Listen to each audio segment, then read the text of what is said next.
ఒక ఊరిలో జానకమ్మ అనే అత్త ఉండేది. ఆమెకు ముగ్గురు కోడళ్ళు, సరోజ, మాలతి, శాంతి. ముగ్గురూ బయటకు చాలా మంచివాళ్లలా కనిపించేవారు. కాని ఎవరి మనసులో ఏముందో అత్తకు తెలియదు.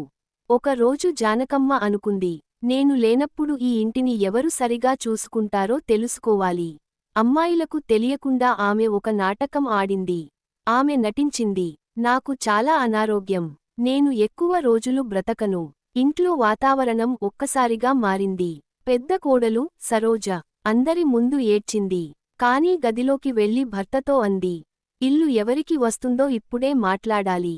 మధ్య కోడలు, మాలతి, ఆమె మందులు ఇచ్చింది, చూసుకుంది. కాని మనసులో భయం, బాధ్యతలన్నీ నా మీద పడతాయేమో. చిన్న కోడలు, శాంతి, ఆమె నిశ్శబ్దంగా అత్త పక్కనే కూర్చుంది. రాత్రిళ్ళు నిద్రపోకుండా చూసుకుంది. ఒక రోజు అత్త చేతిని పట్టుకుని అంది, మీరు లేకపోతే ఈ ఇల్లు కాదు. జానకమ్మకు కన్నీళ్లు వచ్చాయి. అసలు ట్విస్ట్, ఒక వారం తర్వాత అత్త లేచి కూర్చుంది. నాకు ఎలాంటి పెద్ద అనారోగ్యం లేదు. మీ ముగ్గురి మనసు తెలుసుకోవాలనుకున్నాను. ఇంట్లో నిశ్శబ్దం.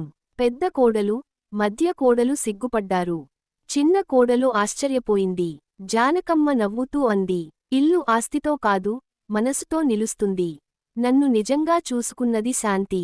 కాని వెంటనే ఆమె మరో మాట చెప్పింది, అయితే ఇప్పుడు నుంచి ముగ్గురూ కలిసి ఈ ఇంటిని నిలబెట్టాలి. ఎవరూ ఒంటరిగా గెలవలేరు. ఆ రోజు నుంచి ముగ్గురు కోడళ్ల మధ్య పోటీ తగ్గి, ఐక్యత పెరిగింది. నీతి, సమయం వచ్చినప్పుడు మన నిజ స్వభావం బయటపడుతుంది.